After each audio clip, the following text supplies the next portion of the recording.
धुळे जिल्हा राष्ट्रवादी काँग्रेस पक्षाच्या वतीने काल जो निवडणूक आयोगाने या ठिकाणी निर्णय दिलाय त्याच्या निषेधार्थ आंदोलन करण्यात आलेलं आहे। निवडणूक आयोग हा भाजपच्या हातातली कठपुतली बनलेला आहे।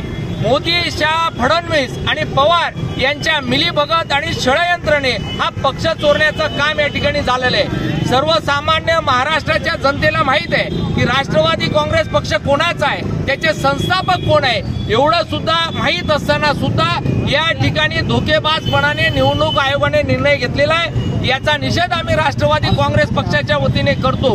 राष्ट्रवादी काँग्रेस पक्षाचे कार्यकर्ते, पदाधिकाऱ्यांसाठी आदरणीय शरदचंद्रजी पवार साहेब हाच पक्ष आहे। आदरणीय शरदचंद्रजी पवार साहेब हे चिन्ह आहे, हे सुद्धा निवडणूक आयोगाने लक्षात घ्यावं।